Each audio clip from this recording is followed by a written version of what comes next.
தமிழ்நாடு சட்டப்பேரவையில் திராவிட முன்னேற்றக் கழக உறுப்பினர்கள் சஸ்பெண்ட் செய்யப்பட்டிருக்கிறாங்க. அவர்களை தொடரில் பங்கேற்க அனுமதிக்கணும் அப்படிங்கிற கோரிக்கையோட தேமுதிக, காங்கிரஸ், சிபிஐ, சிபிஎம், புதிய தமிழகம், மனிதநேய மக்கள் கட்சி எல்லா கட்சிகளும் அந்த கோரிக்கையை அவைத்தலைவர்கிட்ட முன்வைக்கிறாங்க. அந்த கோரிக்கையை நிறைவேற்றுவதற்கான, ஏற்றுக்கொள்வதற்கான வாய்ப்பு இருக்கா? வாய்ப்பு குறைவையா? இல்லை, ஏற்கனவே அவங்க பேரவைத் தலைவர் 2 முறை எச்சரிக்கிறார். அதுவும் இல்லாமல் இவங்க ஏற்கனவே ஒன்றும் புதிதாக இவங்க சட்டமன்றத்துக்கு தேசிய முற்போக்கு திராவிட கழகம் மாதிரி வந்தவங்க அல்ல. திராவிட முன்னேற்ற கழகம் ஏற்கனவே ஆளுகிற நிலையிலையும் எதிர்த்த நிலையிலையும் இருந்து அனுபவப்பட்டு சட்டமன்றத்தினுடைய விதிகள், அதனுடைய மாண்பு, மரபுகள் தெரிந்த ஒரு கட்சி. திட்டமிட்டு சட்டமன்றத்துக்கு ஏதாவது ஒரு குற்றச்சாட்டின் பேரில் இந்த பேரவைத் தலைவரை முற்றுகிடுவது மிக வன்மையாக கடுமையாக நடந்து அவையினுடைய நடவடிக்கையில் அவங்க முறையை அதை தடுக்கிற முயற்சிக்கிறது பேரவைத் தலைவர் நடவடிக்கை எடுக்கிறாரு, எச்சரிக்கை செய்கிறார். பல முறை எச்சரிக்கை பண்ணார். 4 முறை ஒருவங்களை வெளியேற்றப்பட்டால் வெளியேறுவது வேறு. நீங்கள் எத்தனை முறை வேணாலும் வெளியே போகலாம். வெளியேற்றப்படுகிற அளவிற்கு தொடர்ந்து அவை நடத்த அனுமதிக்காமல் தடுத்து நிறுத்த பொழுது அவங்க வெளியேற்றப்படுகிற பொழுது 4 முறை அப்படி ஒரு நிலைமை ஒரு கட்சி இலக்காகுதுன்னா அவங்கள நிரந்தரமாக தடுத்து வைக்கிறது தான் சட்டமன்றத்தினுடைய விதி, மரபு அப்படின்னு இருக்கிறத திராவிட முன்னேற்ற கழகம் ஐயாவுக்குலாம் தெரியும். அதன் அடிப்படையில் தான் பேரவைத் தலைவர் அப்படி நடவடிக்கை எடுத்திருக்காங்க. இதில் இவங்க தேர்தலில் இவங்க எல்லாரும் எதிர்த்து நின்று இப்போ நாடாளுமன்ற தேர்தலில் மிக வலிமையாக தோற்று போனதுனால இவங்க எல்லாரும் ஒரு அணியாக ஒரு தன்னுடைய சக ஒரு கட்சி இப்படி ஒரு நிலைமையிலிருந்து ஒரு ரிக்வெஸ்ட், வேண்டுகோள் பண்ணுறாங்க. அது கூட அது அவசியம் இல்லாதது.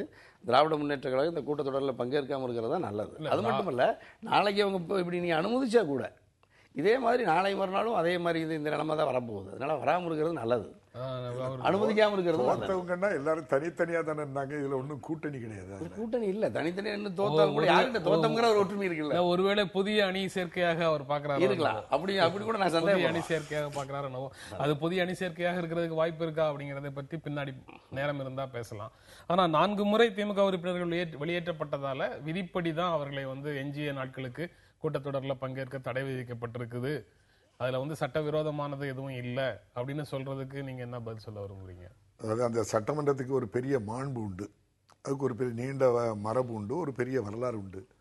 பெருந்தலைவர் காமராஜர் முதல்வராக இருந்தபோது எதிர்வரிசையில் திராவிட முன்னேற்ற கழகத்தினர் குறைகளை சுட்டிக்காட்டி பேசும்போது பெருந்தலைவர் காமராஜருடைய அமைச்சரவையில் இருந்த மறைந்த வெங்கட்ராமன் அவர்கள், சி சுப்பிரமணியம் அவர்கள், பக்தச்சலம் போன்றவர்கள் எல்லாம் எழும்பி பதில் சொல்ல வரும்போது பெருந்தலைவர் காமராஜர் அவருக்கே உரிய பாணியில் அமரச் சொல்லிவிட்டு அவர்களுடைய குறைகளை நீங்கள் பார்க்கவில்லை, அவர்கள் சென்று பார்த்து உங்களுடைய கவனத்துக்கு கொண்டு வருகிறார்கள், அவர்கள் என்ன குறைகளை சொல்கிறார்களோ அதை நிறைவேற்றி கொடுப்பது தான் உங்கள் கடமை என்று சொல்லி அப்படிப்பட்ட ஒரு மாண்பு தலைவர் கலைஞருடைய ஆட்சி காலத்திலேயும் நீங்கள் பார்த்திருப்பீர்கள்.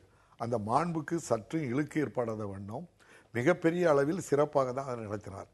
அதை சீர்குலைப்பதற்காக நான் 96 இருந்து 3 முறை சட்டமன்ற உறுப்பினராக தொடர்ந்து இருந்தேன். அப்படித்தான் இப்போ திராவிட முன்னேற்ற கழகத்தினுடைய கலைஞர் சட்டமன்றத்தை அப்படி மாண்போடு மரபோடு நடத்தினார்னு சொல்கிறேன் ஐயா சொல்கிறீங்க. அவங்க திராவிட நாடு எங்கே இருக்குதுன்னு கேட்டால் நாடாவை அவித்துப்பார் தெரியும்னு சொல்லணும். இதே கருணாநிதி தான். அவங்க அப்போ எப்படி அந்த பதிலை சொல்றது அவங்களுக்குள்ள இலக்கிய நடைக்குள்ள அது வேறு அர்த்தம் இருக்கலாம்.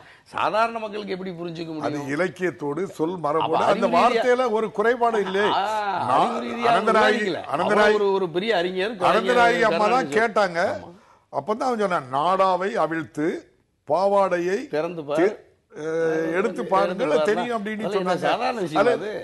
ஒரு பெரிய ஒரு முதல்வர் இப்படி சொல்றாங்க. எவ்வளவு சொல்வதுமே சொல்றாங்க. நான் ஒரு ஏழை கட்டி வைத்திருக்கக்கூடிய நாடாவை அவிழ்த்து பாவை தூக்கி காட்டி சொல்லி அதுக்கு பதில் சொன்னாங்களே தவிர இது ஒரு அன்பார்லிமெண்ட் வேர்டு தலைவர் கலைஞர் ஒருபோதும் பேச மாட்டாங்க. இப்போது நீங்க இப்ப இலக்கிய நடைக்குள்ள போய் தப்பிச்சுக்கிறது வேறையா. சாதாரண வெகுஜன மக்கள் இப்ப அப்படியே வாதத்துக்கே வச்சுக்கிட்டா கூட இப்ப என்ன சொல்றாங்க, இப்ப நம்ம இப்ப எதுக்காக வெளிநடப்பு பண்ணாங்க? நான் இப்ப சொல்றேன், ஓடி ஒளிந்து கொண்டார்கள் மட்டும் தான் சொன்னாங்க. அவங்க பேரை சொல்லி திராவிட முன்னேற்ற கழகத்தை சார்ந்த உறுப்பினர் எங்கே போனார் ஓடி அப்படிலாம் சொல்றது இல்லை. அல்லது வேற ஏதாவது குற்றம் சொல்றதுன்னா இப்ப நம்ம தேசிய முற்போக்கு ஒவ்வொரு நாளும் அமைச்சர்கள்ல யாராவது ஒருவர் அவையில இல்லாத அல்லது அவைக்கு வராத திராவிட முன்னேற்ற கழக தலைவரை பற்றி ஏதாவது சொல்வது, இல்ல நேரடியாக சொல்ல மாட்டாங்க. அவர்களை provoke இல்ல பண்ணி- கருணாநிதினு சொல்ல மாட்டேன். ஐயா சொன்னாங்களா, நான் நேரடியாக அப்படி சொல்லல. நான் ஃபைல நாடாவில் இருக்கிறத அவுத்து பார்த்தா அதனுடைய விளக்கங்கள் தெரியும். அதுல அது எதுக்காக காரணங்கள் அறிவு ரீதியா இருக்குங்கிறது ஐயாவுடைய வாதம். ஆனா அது யதார்த்தமா அது அது அறிவுபூர்வமான கருத்தா அவைக்கு சொல்ல வேண்டிய அவங்கள அப்படியெல்லாம் ஒரு provoke நீங்க அதை புரியக்கூடிய அளவுக்கு இது கற்று அறிந்து தேர்ந்தவர்கள் இருக்கக்கூடிய அவையில இப்போ அவங்க இருக்காங்க. நான் ஜெம்ராம் தான் அவங்க, அவ்வளவு பெரிய கருத்தாளம் உள்ளவங்க, அது அவங்களுக்கு புரியும், அதுக்கு பதில் சொல்றாங்க. நான் ஒரே ஒரு விஷயத்தை மட்டும் கேட்கிறேன். ஒரு முதல்வருடைய வாயில எப்படிப்பட்ட வார்த்தைகள் வரணும்? அவர் சபையில இருக்கும்போது மற்ற உறுப்பினர்கள் பேசினால் அவர்கள் என்ன பதில் சொல்லணுங்கிறதுக்கு ஒரு சின்ன உதாரணத்தை சொல்றேன்.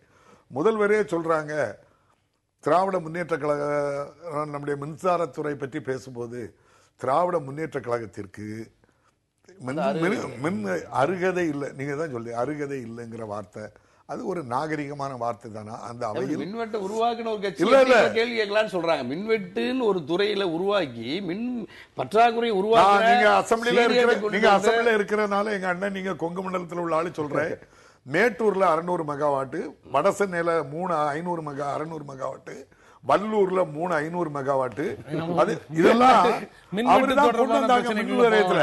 அதை பற்றி உள்ள போவாங்க அறுதி இல்லைன்னு சொல்றாங்க. ஒண்ணும் இல்லையா, இப்ப நம்ம திமுக மின் விசாரத்தினுடைய தேவையை அரசாங்கம் நிறைவு செய்யணும்னு கேட்கறதுக்கான தகுதி இல்ல. அதிமுக ஆட்சிக்கு 3 வருடங்கள் ஆகுது.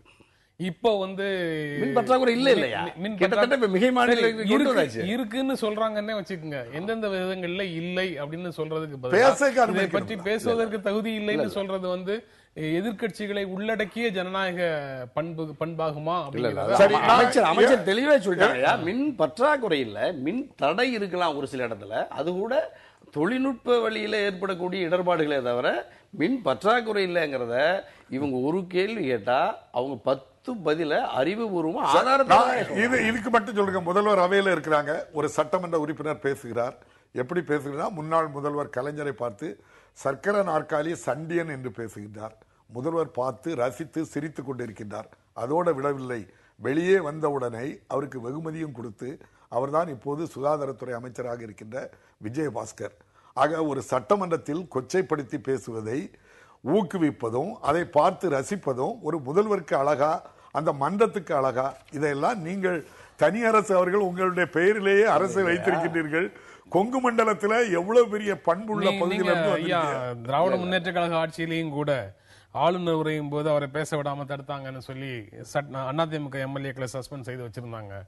அப்போ அந்த உத்தரவை ரத்து செய்ய கோரி அதிமுக, இடதுசாரிகள், மறுமலர்ச்சி திமுக எல்லாரும் கோரிக்கை வைக்கும் போது முதலமைச்சராக இருந்த கலைஞர் சொன்ன பேச்சு இருக்கு. அதுல அவர் என்ன சொல்றாரு? சிவபுண்ணியன் திரும்ப திரும்ப ஒரே கோரிக்கையை வச்சிட்டு இருக்கிறாரு. நான் ஒரு விளக்கம் சொல்ல விரும்புறேன். கடந்த காலத்துல இது போல சம்பவங்கள் நடந்த போது தண்டனை குறைக்கப்பட்டதும் உறுப்பினர்கள் திரும்ப அழைக்கப்பட்டதும் நடந்தது. ஆனா அது சரியல்ல, தவறு, இமாலய தவறு. கடந்த ஆட்சியின் போது இது நாங்க தான் பண்ணோம்னு சொல்ல முடியாது. அதுக்கு முந்தின ஆட்சியில அதிமுக பண்ணிருக்கு, இப்ப நாங்க பண்றோம் அப்படின்னு தான் பதில் சொல்றாரு. இப்போ எங்கிருந்து இது ஆரம்பிச்சது அப்படின்னு போய் யார் தொடங்கி வச்சாங்கன்னு போய் மாறி மாறி 2 கட்சிகளும் ஆட்சியில் இருக்கும்போது எதிர்கட்சிகளை சஸ்பெண்ட் செய்வது அல்லது அவர்கள் இல்லாத சூழல்ல விவாதம் நடத்துவது, ஒரு பக்கமாகவே எல்லாத்தையும் நடத்திட்டு போறதுங்கிறது 2 பக்கங்கள்லயும் நடக்குதோ அப்படிங்கிற ஐயம் வருது. நீங்க ஐயா சொன்ன மாதிரி அதான் ஒன்றும் இல்லையா. அப்ப நீங்க பெருந்தலைவர் காமராஜ் ஐயாவோட அந்த பண்பு மரபை பத்தி ஐயா சொன்னாங்க. அப்ப எதிர்கட்சிகளை பேச அனுமதிச்சாங்கன்னு சொன்னாங்க.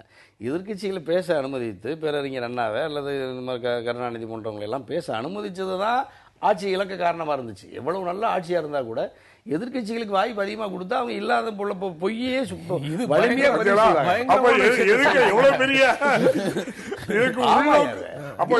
என்ன இருக்கு, பின்புறத்துல என்ன இருக்கு அப்படின்னு சொன்னா எந்த குறைபாடுகளையும் இந்த அரசை பற்றி இந்த விமர்சனங்களை வச்சிடக்கூடாது.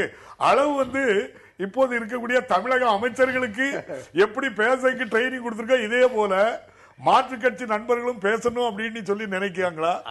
இல்ல உங்க மாதிரி கூட்டணி கட்சிகள் எப்படி புகழ்றீங்களோ அதே போலதான் எல்லாரும் புகழணும்னு நினைக்கிறீங்களா?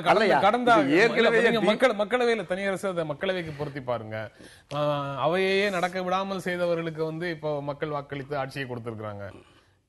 அதே மாதிரியா நீங்க பேசுனா ஆட்சி போயிடும் இல்ல இல்ல இல்ல இந்த ரெண்டு பேசாமலே இல்ல நான் ரெண்டு முறையும் பார்த்துட்டேன். நான் ரெண்டு முறையும் பார்த்துட்டேன். இந்தியாவில் நீங்க அவையை நடத்த விடாம தொடர்ந்து மிக கடும் இதுவரைக்கும் இந்திய வரலாற்றிலேயே இல்லாத அளவிற்கு இந்திய பாராளுமன்றத்தை மக்களவை முடக்கிய கட்சி பாரதிய ஜனதா கட்சி. அந்த கட்சிக்கு மக்கள் ஆட்சியை ஒப்படைச்சாங்க. நீங்க அப்படியே டிட்டோ இதையும் பார்க்கிறேன். தமிழ்நாடு சட்டமன்றத்தை இதை விட இன்னும் கடுமையா தேசிய முற்போக்கு திராவிட கழகத்தை நிரந்தரமா 6 மாத காலத்துக்கு கூட உள்ள வர உண்மையே அண்ணன் சொல்லிட்டாங்க. அல்ல இரியா இல்ல அதே மாதிரி ஜனநாயகம் கிடையாது, மரபு கிடையாது, குறைகள் சொல்லுகிற மன்றம் இல்ல, இது மக்கள் பிரச்சனையை பேசுகின்ற மன்றம் இல்ல. இப்படி அடக்குறாதான் நாங்க ஜெயிக்க முடியும்.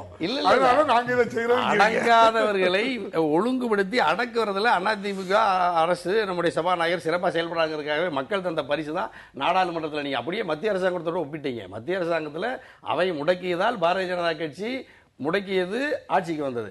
இங்க தமிழ்நாடு சட்டமன்றத்தில் திமுக தேமுதிகவினுடைய இந்த அத்துமீறல்களை கண்டித்து சட்டமன்ற சபாநாயகர் தலைவர் நடவடிக்கை எடுக்கிறாரு.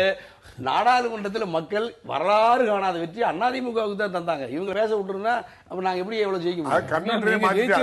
அதுக்குள்ள போகண்டா. இப்ப நான் ஒரே ஒரு கேள்வி பேசலாம். ஒரு இடைவெளிக்கு அப்புறம் நம்ம தொடர்ந்து பேசலாம்.